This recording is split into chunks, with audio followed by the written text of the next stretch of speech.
Okay, hi everyone. Assalamualaikum warahmatullahi wabarakatuh. Okay, hari ni kita buat sharing session sekali lagi, yang ketiga, betul yang ketiga. Okay, sharing session ni bersama dengan Zati, iaitu HR Ailani Asia, seorang yang periang, bersifat kakak-kakak. Okay, very bertanggungjawab dan sangat memahami setiap kaki tangan yang lain. Okay, dan akan yang mana klien-klien yang terima call daripada minta payment tu, inilah mukanya. Okay. Tanpa apa dia? Okay, tanpa buang masa. Okay, saya serahkan kepada Cik Izzati untuk perkenalkan diri dan seterusnya kita kongsikan tajuk kita pada pada petang ini, iaitu Allah uji sebab Allah sayang. Subhanallah. Okay, kita mulakan. Okay.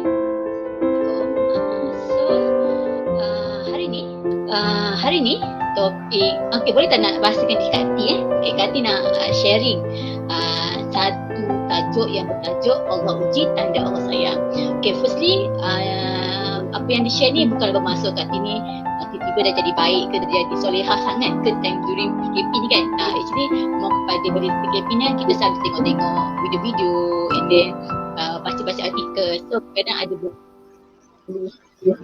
promotion yang kita dapat tu, so kita share lah yang mana supaya orang lain pun tahu juga, ataupun orang lain dah tahu pun tapi mau kepada untuk tambah lagi bagi orang kita tahu.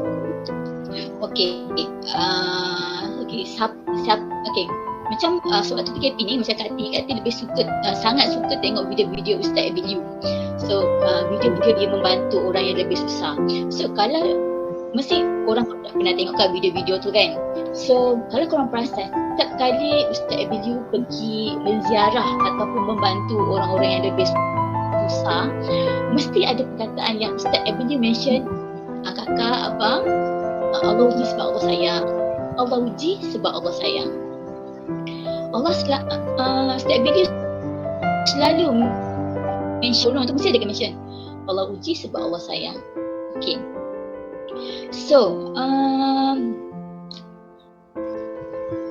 then dia akan mention apa yang kita lalui pada hari ini, insya-Allah Allah mesti akan balas dengan kebaikan.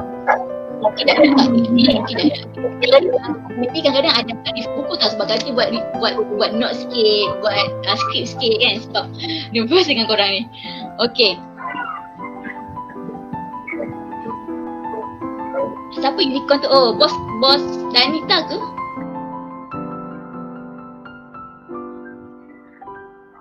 Tak.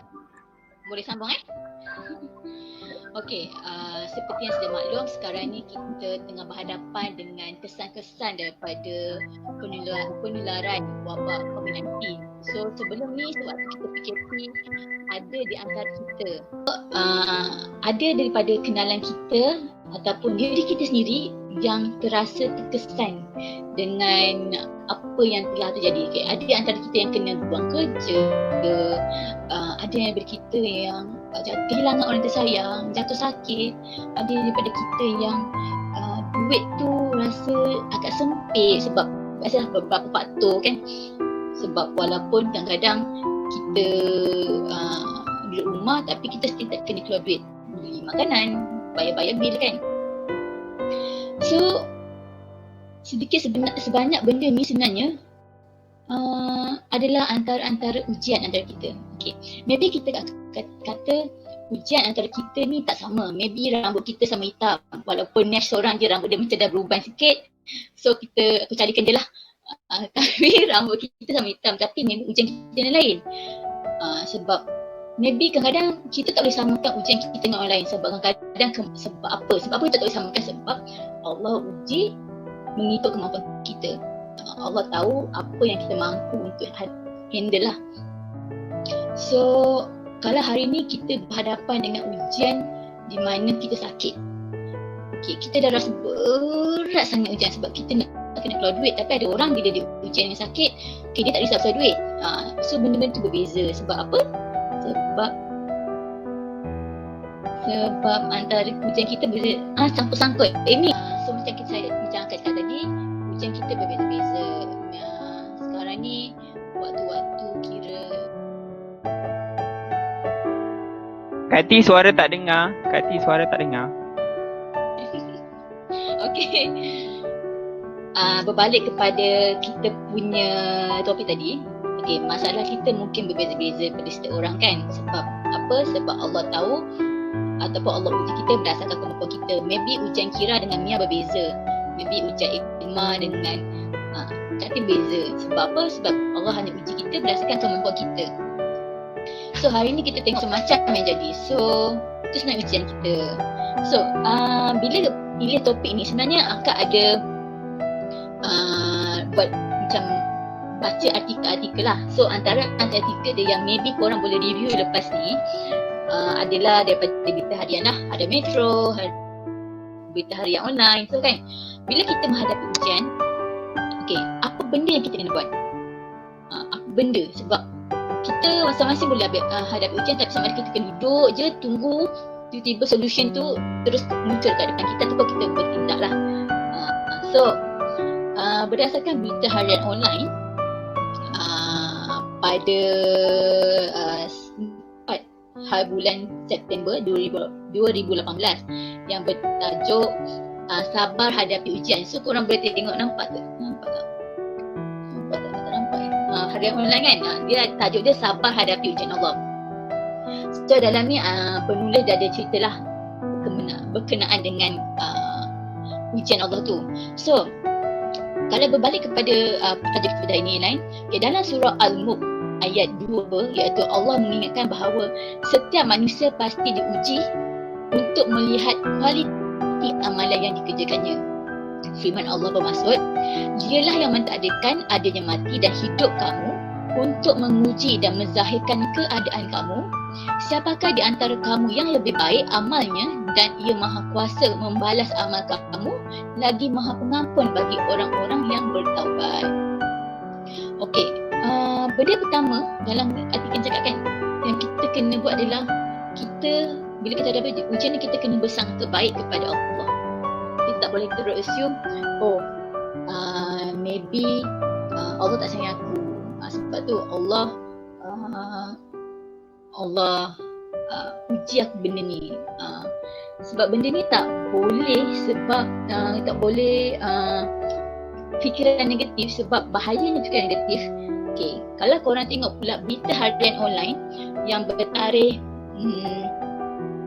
ni, korang boleh buat research tau, korang boleh baca free PKP kan, duduk rumah. So korang boleh baca benda ni untuk knowledge kita yang bertajuk bersangka baik dan redha terima Allah.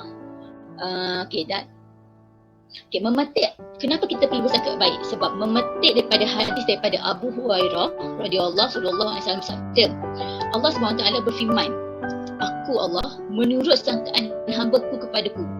Jika dia menyangka baik kepadaku, maka baginya kebaikan sangka baiknya kepada aku, dan jika dia menyangka dengan sangkaan buruk kepadaku, maka baginya sangkaan buruk. So maknanya lebih kurang, ingat tak macam Nash pernah buat presentation yang apa yang kita akan dapat tahu lah daripada mindset kita, yang macam kalau kita fikir positif, kita akan dapat positif.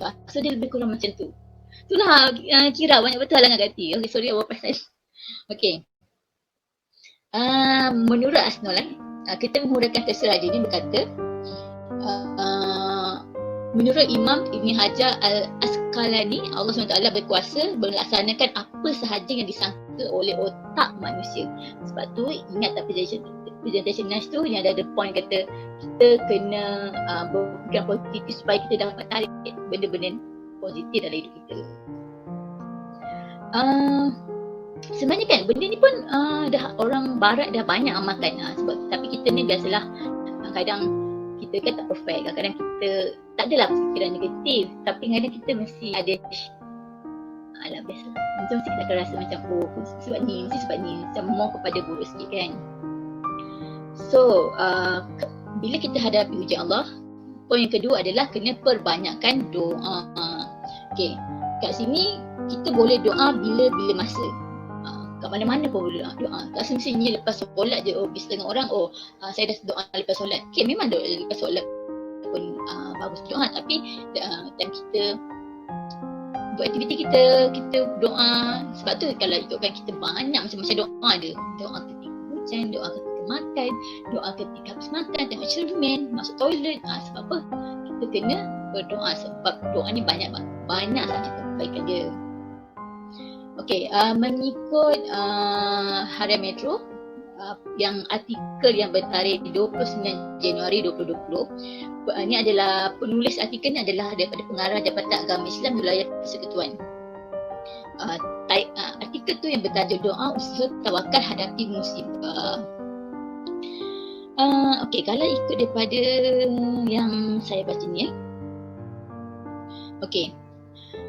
Sebagai mukmin, kita dituntut memperbanyakkan doa agar diberikan kekuatan menghadapi sebarang jenis musibah dan ujian, serta berdoa agar musibah yang datang kita boleh hadapi.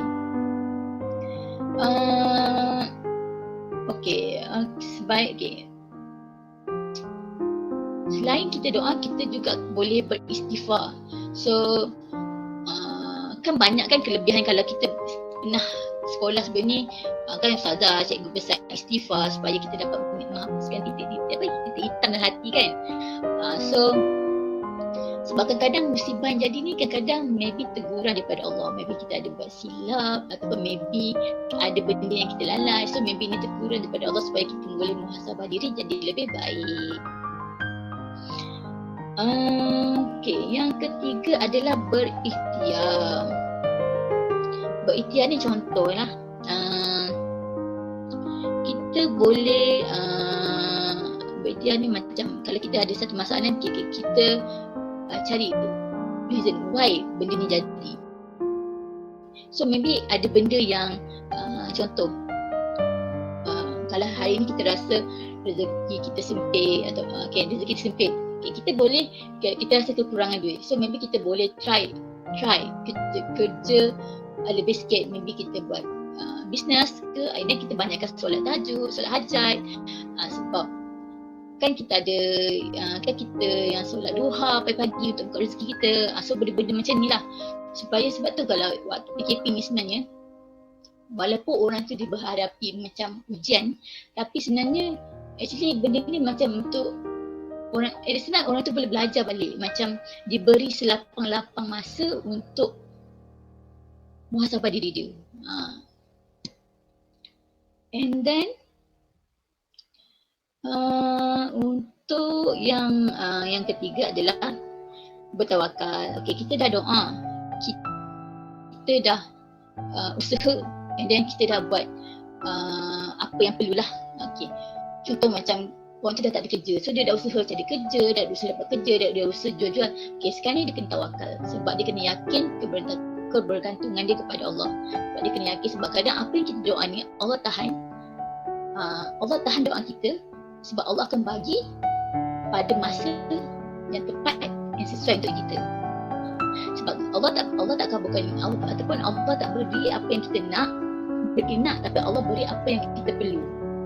Maybe kita rasa okay, kita nak 10,000 atau kita nak 15,000, tapi Allah bagi kita 5,000. Sebab apa? Maybe ada sebab kenapa Allah bagi banyak tu, sebab maybe yang tu yang kita perlu.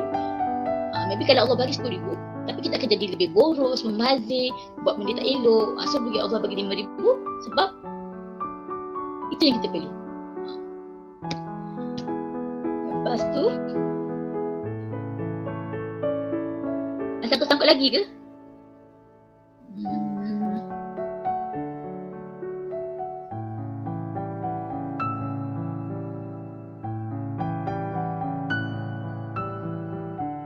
Okey. Tunggu selasa banyak So, untuk yang kelima. 1, 2, 3, 4, 5. Okey, yang kelima. Sekejap sorry.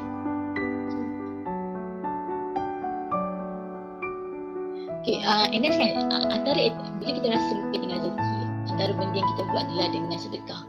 Sebab tak semestinya kita sedekah, kita kena tunggu kita jadi kaya. Benda ni ada sikit-sikit memang. Sorry. Okay. Benda ni sebab kita tak perlu sedekah bila kita jadi kaya. Tunggulah kalau contoh kita ada RM10 dan kita ada nampak orang susah. Okay. Tak semestinya kita kena tunggu dalam poket kita ada RM1,000 baru kita nak bagi sedekah. Maybe kita boleh bagi seikhlas hati kita yang semampu kita. Sebab banyak yang kita baca artikel-artikel kan, macam mana saya ada baca satu Insta famous juga dia business tau. Sebab dia kata hari ni adik dia nak perlukan duit beberapa amalan yang kita boleh amalkan selain sedekah. Maybe kan sedekah, maybe satu depending tadi. Yang Insta yang saya baca tu, dia kata hari ni sebenarnya kalau kan dia adik dia nak duit sebab dia nak guna ke something lah untuk, so dia macam bagi kepada family dia. So walaupun amount tu agak banyak, tapi dia yakin Allah akan ganti balik. And betul, hari ni pagi ni dia bagi adik dia beberapa ratus, 700 lah untuk settlekan pasal. Kita memberi, kita akan menerima. Apa yang kita beri, itu yang kita akan terima. So kalau kita banyak memberi, banyaklah yang kita terima daripada Allah. Macam itulah konsep dia. So kan korang maybe boleh, maybe dah memang ada yang praktis ataupun tak So mana yang tak praktis tak. So dalam korang punya online tu transfer tu, so korang try buat setkan favourite korang badan-badan kebajikan yang korang suka. Macam contoh Ustaz Abiyu punya badan kebajikan, beberapa lah. So at least kan bila korang rasa korang time tu korang rasa sempit rezeki, so maybe korang boleh transfer ataupun korang boleh jadikan amalan RM1 sehari ke, transfer gitu-gitu. So ini bukan pasal ini sekadar nasihat. Sebab kalau bila kita ada buat favourite tu mudah, and betul benda tu senang. Contoh macam dengan free tengah nak transfer duit di Shopee kita nampak pula nama Ustaz Billy punya, baru transfer macam tu. Boleh nanti saya, sebab hari tu ada orang share kat saya, nanti saya bagi. Okey, lepas tu contoh-contoh solat yang ni adalah solat duha. Mesti antara kita ramai rajin buat solat duha kan. Sebab saya ada satu tengoklah kawan lama saya kan, dia selalu amalkan solat duha pagi-pagi. Maybe dia tak kaya raya jadi datin, dia datuk apa tak, dia sebaya umur, tapi dia dah ada syarikat sendiri, finance consultant sendiri, and quite impressive dengan dia sebab sebaya kan, tapi dia lebih maju dari kita. So nampak tak? And saya perasan apa yang dia selalu buat adalah dia kerap solat duha pagi-pagi sebelum waktu kerja. And time tu pun bos saya dia bagi macam kita orang bebas untuk buat solat sunat lah. Okay, kalau orang nanti saya akan sharekan panduan mengerjakan solat sunat duha.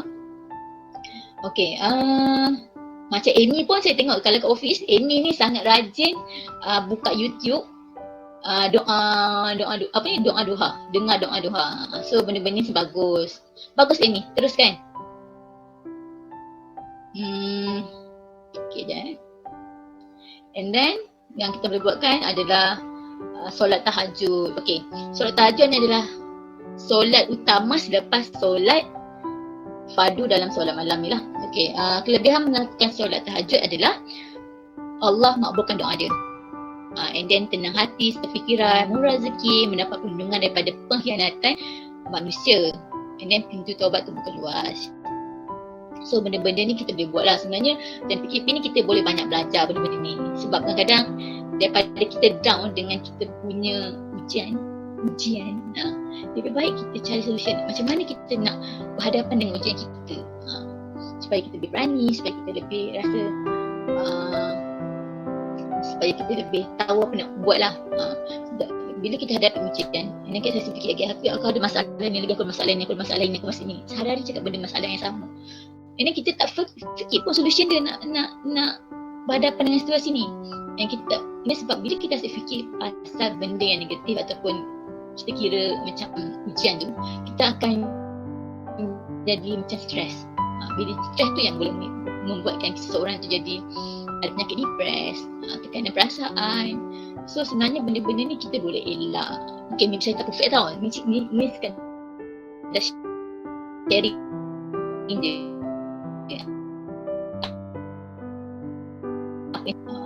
kita benda-benda yang memberi manfaat kepada kita. Kita kena buat rajin buat research. Contoh hari ni kita rajin buat research yang macam okay, apa aku kena buat ni, apa amalan yang aku boleh buat untuk hadap benda ni.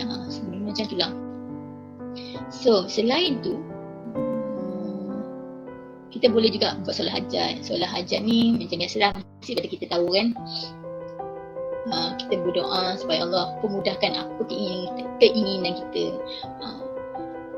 Cuma bila setiap kali kita berdoa tu kita kena bersabar. Sebab macam saya cakap tadi, Allah tak turunkan on the spot apa yang kita minta, tapi Allah turunkan bila kita perlu di waktu yang tepat. Kadang kita tak nampak, kadang kita terlepas pandang benda ni sebab kita rasa nak kata kita rasa kita hebat, tak tahu lah, tapi kita rasa kadang kita ni terlalu kita nak apa yang kita nak. Itu normal lah manusia, kita nak apa yang kita nak. Dan kalau kita tak dapat apa yang kita nak, kita akan mula down. Kau faham tak apa yang saya cakap sebenarnya? Ke laju sangat. So saya tengok macam cepat sangat dia rasa. Ke tak dengar? Ke yoi dengar ke yoi? Yoi. Bagus ya. So sebenarnya dah nak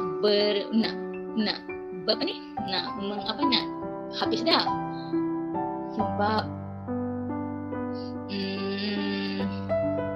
tak banyak sebenarnya topik ni sebab benda ni secara general kan. And then okay, cuma ada satu saja. Ada satu point lagi. Okay. Dalam artikel ni, berita harian online, setiap perkara atau ketentuan Tuhan itu adalah luar daripada kotak pemikiran kita dan tidak boleh diubah kerana ia telah tertulis sejak di Lauh Mahfuz. Contoh jodoh kita, rezeki kita. Kita perlu beriman dengan ketentuan takdir Allah. Setiap daripada kita selain mempunyai takdir yang cenderung kepada perkara yang baik, kita juga diuji dengan kadar yang buruk. Bagaimanapun, kadar yang buruk ini boleh dihalang dengan izin Allah menerusi kekuatan doa. So, the power of doa. Betul-betul cepat ni. Dan siapa dah nak buat puasa bertiga? Nak habis dah nak. Okay. Satu point lagi. Okay, kenapa cakap doa dengan solat itu penting? Sebab dalam surah Al-Baqarah ayat 153 bermaksud, wahai mereka yang beriman, jadikanlah sabar dan solat itu sebagai penolongmu. Sebab tu kata formula pertama dalam sabar dan solat, Imam Al-Nasai meriwayatkan Rasulullah SAW bersabda, tak kala menghadapi sesuatu isu dan masalah, baginda SAW memperbanyakkan solat. Selain daripada solat tahajud, solat duha, solat hajat tadi, solat wajib, solat fardu kita 5 waktu tu adalah yang paling utama, iaitu sebelum ni kalau kita kerap melengah-lengahkan solat, kita awalkan solat, segerakan solat kita supaya dia macam kita memperbaiki kita punya amalan. Pernah tak dengar ayat kata, kalau kita kejar akhirat, dunia akan kejar kita. Lebih kurang macam tu lah. Kalau kita membaiki, macam mana satu lagi kita tahu, macam kalau kita memperbaiki agama, ibarat kita membaiki hidup kita. Yang kedua tu itu kena cek balik. Tapi ada ayat yang perumahan macam tu, kalau kita mula belajar memperbaiki agama kita, amalan kita, dia ibaratkan macam kita tengah memperbaiki kehidupan kita. And then macam yang kehidupan tu, kalau tengok kan ramai yang kaya-kaya macam Ustaz Abidiu. Tengok tak Ustaz Abidiu? Saya sangat admire Ustaz Abidiu sebab saya selalu tengok video-video dia. Dia sangat inspirasi supaya kita membantu orang lain. Tak kisahlah kita ni kaya atau tak kaya, membantu orang lain itu adalah benda paling utama. Contoh kan, dia pernah cakap macam mana dia bagi orang sedekah. Tapi kan rezeki kita masuk-masuk. Perlu ke mention setiap nama orang yang kita sayang dalam doa? Tapi kalau banyak sangat macam mana? Tapi okay, to be honest saya tak tahu nak jawab benda ni. Tapi kita boleh je mention. Maybe kalau salah tuan betul, maybe kita boleh je mention supaya Allah melindungi orang-orang yang kita sayang. So Allah tahu siapa yang kita sayang. Tapi kalau kita spesifikkan betul juga, boleh juga. Tapi kalau kita sayang 100 orang, takkan kita nak misikan 100 orang dalam doa kita, kan? Tapi saya rasa boleh cakap ya betul Ustaz B, dakwah ikut cara Nabi lembut je, sampaikan orang non-Muslim ramai follow dia. Sebab tu saya pelik, tengok tak kehidupan kita ni sebenarnya, walaupun orang buat baik-baik macam mana pun mesti ada orang tak suka. Kita tak macam mana keadaan dia. So dari situ kan, dari situ point, daripada benda yang jadi tu, kita boleh belajar yang kita kena ignore benda-benda yang negatif. Contoh, sebab apa yang kita buat tak semua orang suka. So macam Ustaz Billy, apa dia dah buat baik dah buat baik gila dah, tapi setiap ada orang tak suka. So benda-benda tu sebenarnya, tapi cara dia yang hadapi benda tu adalah dia maafkan dan dia ignore. Ya betul, spesifik tu cepat dikenankan. Contoh macam minta jodoh lah, minta jodoh, nak kahwin dengan siapa, kita spesifik kalau nama yang kita admire tu. Macam tu. Takkan kita kan, kalau kita kan lebih makbul gitu. Tapi contoh. Tapi ramai juga yang ustaz-ustaz beritahu semua bergantung pada niat kita. Sebab kalau kita dengan niat untuk bagi drama tu dengan niat untuk orang tiru, tak ada masalah. Hal tu ada juga, saya ada baca benda tu, tak ada masalah. Sorok tu untuk elakkan diri kita timbul riak. Oh aku contoh ada setengah orang dia macam mana, dia bagi derma tapi dengan niat, oh tengoklah orang aku ni baik, aku ni ada duit, bagus bagi orang. Semua balik ke niat. Sebab ramai yang backup Ustaz Ibu sebenarnya, sebab sebenarnya apa yang dia buat tu, dia memberi inspirasi kepada orang lain. Saya tengok famous Aizat yang tu kan, dia pun bagi derma ke orang lain sebab dia kata dia sangat terinspirasi dengan apa yang Ustaz Ibu buat. Kenapa aku mention ni? Macam ABU, dia terpaksa pakai gambar sebab kadang-kadang ada derma yang kita bagi. So kadang-kadang benda tu untuk elakkan timbulnya fitnah. Sebab orang dah bagi derma, dan tiba-tiba dia kaya kan. Orang ingat nanti kan duit yang orang derma tu dia guna untuk kekayaan dia. Sebenarnya itulah dia nampak duit tu disalurkan kepada siapa. Untuk elakkan fitnah. Fitnah pun betul juga benda tu.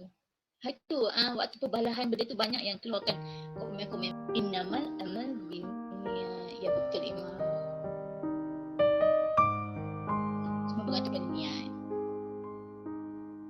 Sebab hati kita tinggalkan. Boleh je Amy wawarkan yang dia channel dia beli supaya nanti lepas ni orang akan kata, oh hari tu Amy dah beli, hari ni aku nak belanja pula lah nasi lemak. So dia boleh jadikan inspirasi bukan pada niat kita, pada niat kita yang melihat. Kita jangan bila kita tengok orang bagi sedekah nasi lemak, oh Amy ni saya nak menunjuk ni. So kita bergantung, oh Amy dah bagi hari ni, nanti minggu depan aku nak bagi pula lah, macam tu. So kita kena mindset kita tu jadikan dia positif. Lainlah kalau Amy ni nasi lemak tau, Amy baik kan bagi nasi lemak kat korang. Itulah pasal saya tak confuse siapa yang tanya sekarang ni. Dia bos ke Amy? Hello Ati. Hello bos. Okay, ada satu. Adakah dia tak perlu derma? Ataupun rasanya dia tak cukup. Dia cukup je untuk diri dia dan keluarga, dan dia rasa tak perlu derma. Macam mana? Masalah bos, kalau dia rasa duit dia cukup-cukup untuk keluarga, dengar tak? Dia tak perlu derma. Dia tak perlu derma.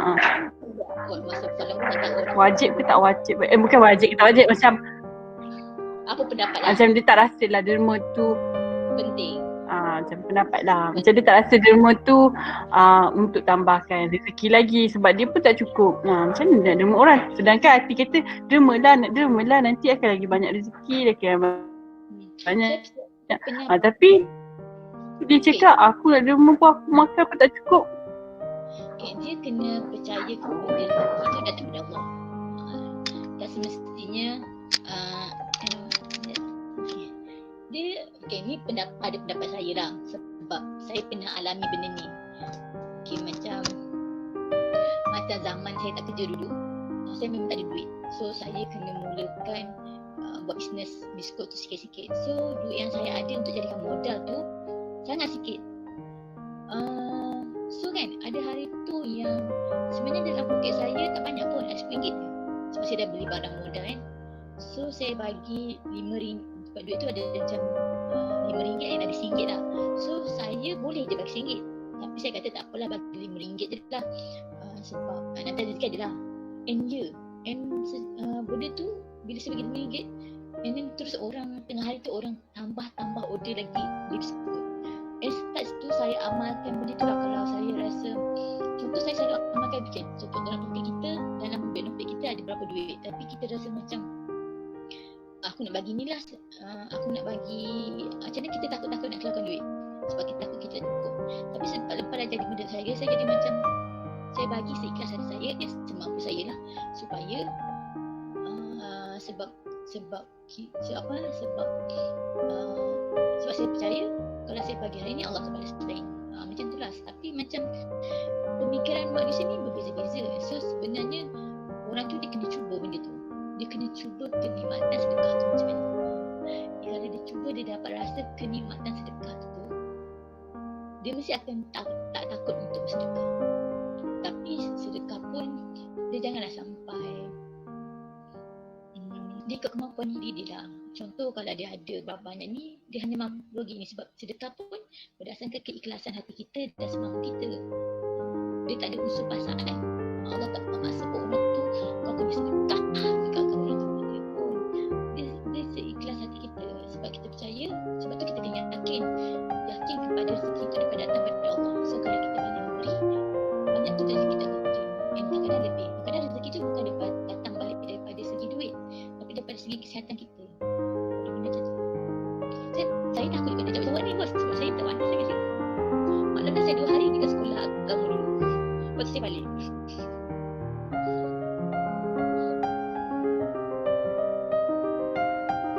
Seimak apa pun terima tentang soalan bos. Ya betul, imak itu yang terbaik. Betul. Betul bos. Sebab kita tahu tak ada duit macam mana.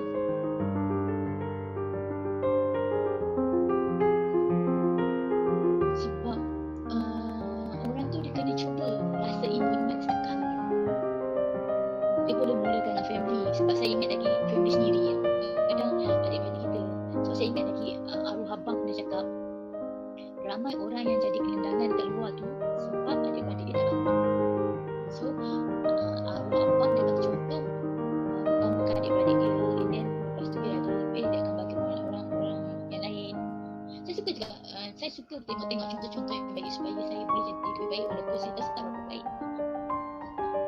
Dia tak perlu support juga kadang-kadang buat. Kadang-kadang orang yang macam tu dia kena tahu kalau dia pagi hari ni tak semestinya dapat balasan tu hari ni, tak dapat ganjaran ataupun kenikmatan sedekah tu hari ni, dia akan dapat bila pada waktu yang tepat. Macam tu.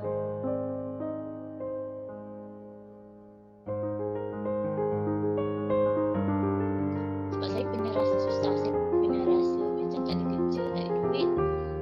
So saya nak survive, saya nak beli barang saya macam mana, saya nak bagi mak saya macam mana, saya bagi kereta macam mana. So benda tu saya rasa susah. Saya tak ada duit pergi kerja, tak makan enak.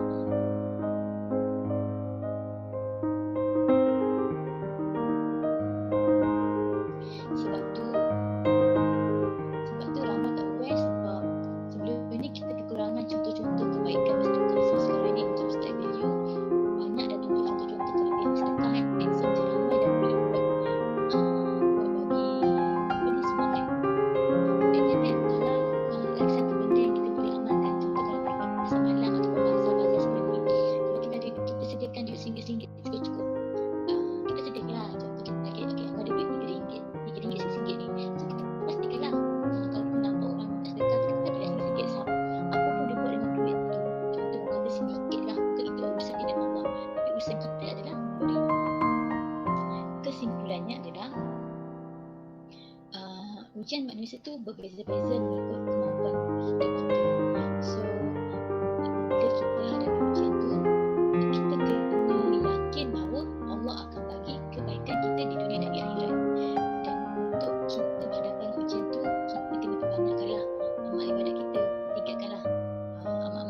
kita supaya kita jadi lebih kuat dan bertakwa kepada Allah. Ya betul, Ashton. Kena konsisten. So, sekian sahaja sesi sharing knowledge pada hari ini. Yang baik itu datang daripada Allah, yang buruk itu datang pada saya, Nur Izzati binti Ruslan. So, maaf kalau ada kekurangan ataupun kesalahan dalam penuturan. Maklumlah, sumpah nervous gila. Nervous kita dari tadi pukul 12 pasti fikir dia benda nak buat ni. So, kalau ada kekurangan atau tergagap, tersasul nampak cili kat gigi tadi, maaf ya.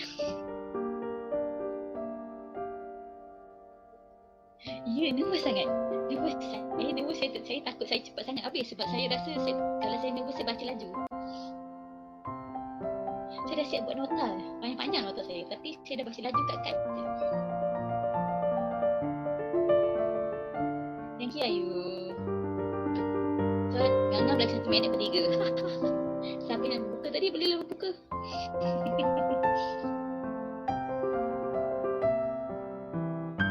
Ya betul tu Ashton. Dia mau kepada ayat Yo ni mau kepada istiqomah. Dia sikit tapi konsisten. Okay, thank you Emma.